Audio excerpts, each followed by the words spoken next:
Moi, j'aimerais ça commencer. Quand je vous dis Haïti, à quel mot vous pensez? Moi, je vois prospérité, richesse, abondance, beauté. Oui, c'est un émerveillement de tous les jours pour moi, de tous les instants à Jérémie. C'est un beau pays, on a beaucoup de potentiel. Il faut que les gens se décident, les Haïtiens se décident à faire quelque chose, à se prendre en main, quoi. Parce que nous avons tout abondamment. Tout abondamment.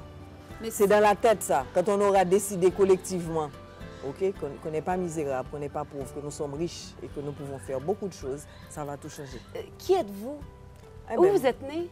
Moi, je suis jérémienne, de parents jérémiens depuis plusieurs générations. Je suis née à Jérémie, j'ai fait toutes mes classes à Jérémie jusqu'au bac 1. Je suis essentiellement une provinciale jérémienne. Je suis fière d'être l'être. Et bon, j'ai passé une partie de ma vie à Port-au-Prince. J'ai fait mes études à l'Université d'État. Je suis architecte de formation. Parce qu'à l'époque, il n'y avait pas de bac 2 à Jérémie, la philo, ce qu'on appelle la philosophie. Que ma grand-mère, qui devait m'accueillir justement pour cette étape de ma vie, décède. Et ma mère décide que tout le monde rentrait à Port-au-Prince pour continuer. Et bon, j'ai travaillé dans différents projets, d'abord comme architecte et par la suite plus comme gestionnaire des contrats de construction avec des firmes privées. Ce qui m'a amené à prendre des cours en comptabilité, en gestion et en administration. Et ce qui fait que j'ai fait plus d'administration et de gestion que d'architecture en fait. Donc, bon, j'ai été mariée une fois, divorcée, remariée. J'ai 2 garçons et j'ai une famille plus large, les enfants de mon mari et de mon second mari, quoi. On a une famille de 5 enfants, de jeunes adultes maintenant. Le dernier a 25 ans, donc il n'y a plus de bébé. Donc, c'est ça. Et après un certain temps, je n'étais pas satisfaite de mon expérience dans le secteur public. Et Pourquoi? toujours encore le problème de gestion, le manque de volonté politique, le manque de tout ça. Donc je sentais que j'étais quelque part complice des mauvais résultats. Donc j'ai décidé que peut-être que ça valait la peine d'aller dans le secteur privé. Et c'est comme ça que j'ai passé 7 ans à la Fondation Sogebank, avec le groupe Sogebank. Puis qu'est-ce qui s'est passé après? Eh bien bon, alors c'est pas évident de faire passer ses rêves et de défendre ses points de vue. Et à un certain moment, je me suis dit, peut-être que ça vaudrait la peine que j'investisse cette énergie et cet enthousiasme à des choses où je peux avoir une marge de manœuvre, de décision et tout ça. Et c'est comme ça que j'ai décidé de revenir. Et puis finalement, à Port-au-Prince, je disais, bon, comment je peux concilier la réalisation de mes rêves les plus profonds, de voir ce pays changer et comment je peux travailler, gagner ma vie et comment je peux concilier tout ça et avoir de la satisfaction personnelle. Je ne serais qu'un consultant de plus à Port-au-Prince. Et je me suis dit que j'allais retourner à Jérémie parce que je sentais que j'avais quelque chose à contribuer, à remettre. Et c'est comme ça que je suis venue. Et quand vous êtes arrivé à Jérémie, qu'est-ce qui s'est passé? Ça a été, je dois dire que ma famille m'a bien supporté dans le projet. Et oui, la famille a suivi, mais on a fait le va-et-vient puisque bon, on avait des activités là-bas et tout ça. Mais ils sont venus le plus souvent possible pour des vacances, pour m'aider à avancer sur les projets et tout ça. Donc, mais moi, j'étais basée ici. Okay? Bon, pour Charlie, ça n'a pas toujours été évident. Pour lui, je venais monter un projet, je trouvais du monde pour faire marcher et puis moi, je reviendrai à Port-au-Prince. Alors, votre plus grand projet, c'était de venir vous installer ici. Aubergine est arrivée, vous nous avez expliqué le processus. Vous êtes propriétaire d'Aubergine, donc un gîte, un hôtel, et vous êtes propriétaire d'une librairie. Oui, en fait, ce n'est pas l'auberge et la librairie et le reste. C'est un tout. Tout se situe dans la même stratégie. Tout ce que je fais, je pense, dans ma tête, ça participe d'une certaine éducation aussi, parce que je crois que c'est l'éducation qui peut amener ces changements.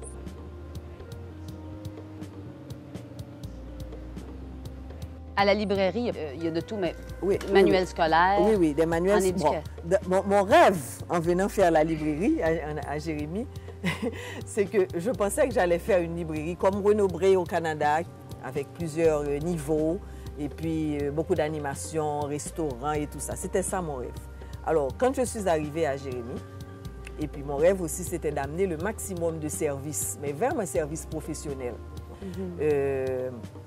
Donc, pour moi, la librairie, c'était un moyen aussi de mettre à la disposition de la communauté d'instruments pour faire cette éducation ou pour pallier à beaucoup de manquements de toutes sortes.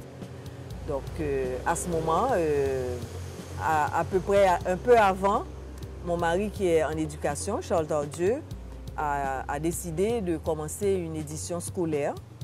Alors, ça tombait bien.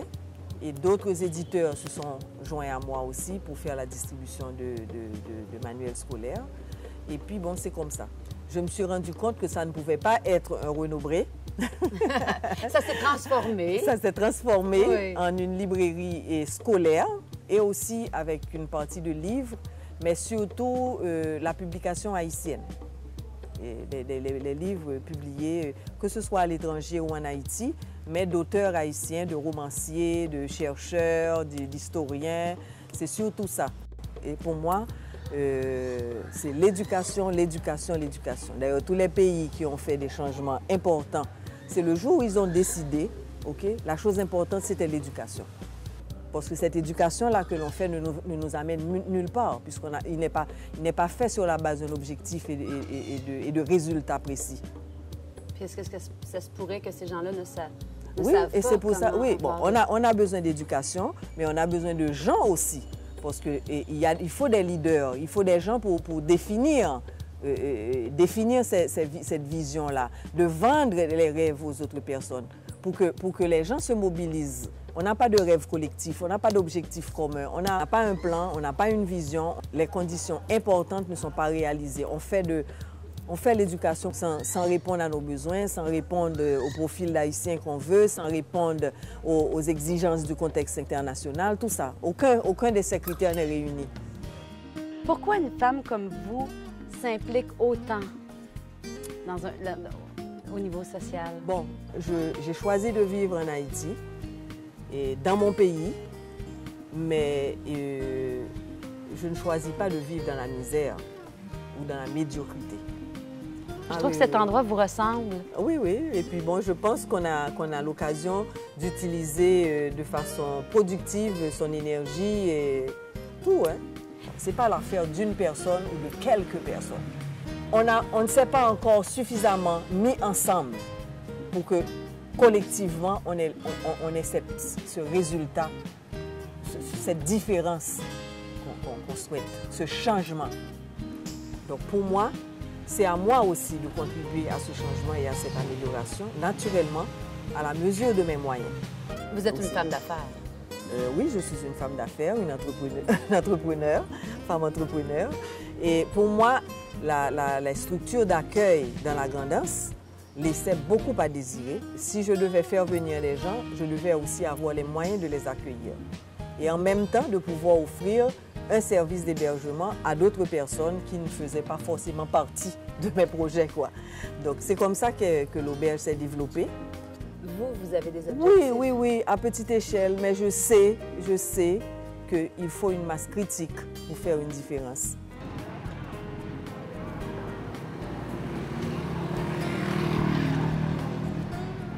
OK. Qu'est-ce que le centre Numa Drouin? Bon, le centre Numa Drouin est un centre de documentation multimédia et d'animation culturelle pour jeunes. Il a été fondé avec un support de la FOCAL, qui est la Fondation Connaissance avec Liberté, et qui développe un réseau de bibliothèques de proximité. Et le centre Numa Drouin fait partie du réseau de la FOCAL. Le centre Numa Drouin, c'est un endroit génial, c'est très cool. Personnellement, moi, quand par exemple je suis à la maison, je ne fais rien, j'arrive au centre Numa Drouin, si j'avais un souci, je tombe sur un livre, surtout quand c'est un roman vraiment excitant. J'oublie les soucis, les problèmes. Si on a des devoirs à rédiger, On trouve plein de livres qui peuvent nous aider à rédiger ces devoirs-là. Si on ne trouve pas ces livres, on ne sait pas où ils sont vraiment. Il y a plein de gens qui viennent à notre secours pour nous aider à chercher. Il a été fondé par un groupe de Jérémiens. Nous sommes 7 membres fondateurs. Et depuis 2004, le Centre Numadouin existe. Et nous voulons profiter de l'occasion pour que ça soit une activité rentable. Nous avons commencé par une bibliothèque. Et pour jeunes, enfin bon, pour tout le monde, pour une bibliothèque. Et maintenant, nous avons avec d'autres subventions, une subvention de la Fondation Sojibank. Alors, je dois dire que le Centre Numadouin est hébergé par le lycée des jeunes filles de Jérémie. Donc, vous avez ce centre-là et dans une école. C'est un lycée de 1200 jeunes filles environ. Et cette école fonctionne à double vacation, à peu près 600 le matin et 600 l'après-midi. Okay? Et pour moi, c'est une chose extraordinaire. Et puis, quelle est la classe sociale des jeunes filles qui vont à l'école? Bon, assez modeste, de classe modeste, de familles paysannes, mais de jeunes filles vraiment bien. Okay? Moi, elles m'épatent à tous les coups de voir vraiment leur créativité, leur courage, leur intelligence, leur beauté. Je suis fascinée par ça. Il y a aussi de beaux jeunes gens aussi. Un lycée de jeunes filles et un lycée de garçons. Nous avons vraiment une clientèle sur place. On doit faire des efforts pour les ramener quand même au centre. Mais nous sommes satisfaits de l'évolution du centre. Et on a 2 périodes d'ouverture, le matin et le soir. Quelles activités tu préfères le plus au CND? Les conférences, les activités culturelles. Et quelle conférence que tu as aimé le plus? Sur l'environnement. Les membres du comité m'ont proposé d'héberger le centre Numadouin. Laissez-moi vous dire que j'ai sauté sur l'occasion. Enfin, on peut dire que le centre Numadouin participe activement à la formation et à l'éducation des jeunes pour l'avenir. Est-ce que tu les connais, les animateurs? Oui. Qu'est-ce que tu penses d'eux? Parle-moi d'eux. Ils sont vraiment, comment dire, intéressants.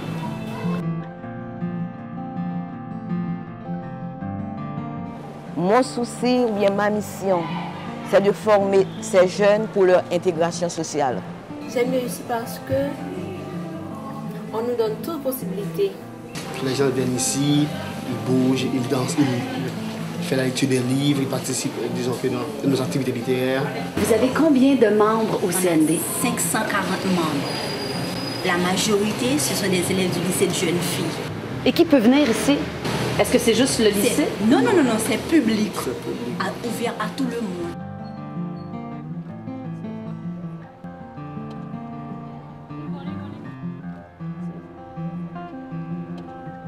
Les livres, les films, vous les recevez par qui? Comment est-ce que vous les achetez ou vous les recevez en don? Comment ça fonctionne? La majorité, ce sont des dons, mais on fait aussi des achats. Donc c'est avec l'argent que nous ici. Quand je viens ici, j'ai l'habitude de consulter des ouvrages et en matière de connaissances, j'accapare beaucoup de choses pour ma connaissance intellectuelle. On fait beaucoup de théâtre ici. On joue des pièces de Jean Bruyère, comme La Sauce, Les Aïeuls. Et puis, on essaie de créer des chemins pour les jeunes, pour les aider à mieux s'améliorer sur le plan théâtral, culturel et puis pour avancer. Nous n'avons que 5 ans. Et durant ces 5 ans, nous ne faisons que progresser. L'activité que je préfère le plus, c'est la séance cinématographique. Pour la projection, on aura toujours du monde. Pour le moment, c'est la projection, mais je sens et je sais déjà que très bientôt, ce sera l'Internet. J'aimerais qu'il y ait des cours d'informatique spécialement. Et puis j'aimerais qu'on fasse un séminaire pour les jeunes, pour les aider à savoir plus sur les ordinateurs. Est-ce que tu sais que ça s'en vient bientôt, ça? Ouais, mais c'est pas encore venu. Donc, nous venons de recevoir environ 10 ordinateurs de Haïti Partage. Et qu'est-ce que ça a apporté au centre? Ah ben là maintenant, nous sommes parmi les premiers à bénéficier d'une subvention sur 3 ans pour ce projet de mise en place de salles informatiques que nous avons déjà commencé avec 10 ordinateurs. Et en fait, ce sera plus qu'une salle informatique, c'est une salle numérique avec tableau interactif où les ordinateurs seront connectés, où des salles de classe où des professeurs pourront venir pour une classe de mathématiques, de français, d'histoire ou de sciences expérimentales. C'est vraiment intéressant. Alors là aussi, il est prévu dans ce projet la formation d'une trentaine d'animateurs. Et en retour, ces animateurs devront donner un certain nombre d'heures selon un horaire bien déterminé pour encadrer les gens qui viendront, les utilisateurs de cette salle informatique.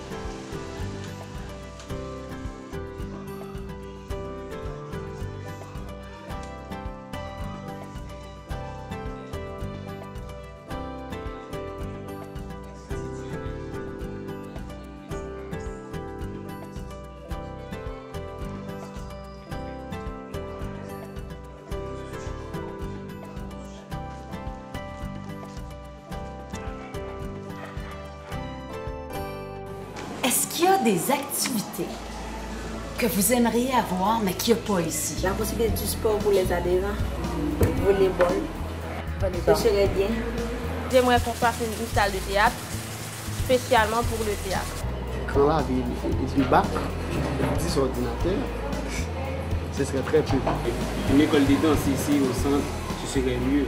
Que les salles soient plus spacieuses, quoi. Une salle de jeux vidéo pour les plus jeunes. Surtout salsa, j'aime cette place. La salsa.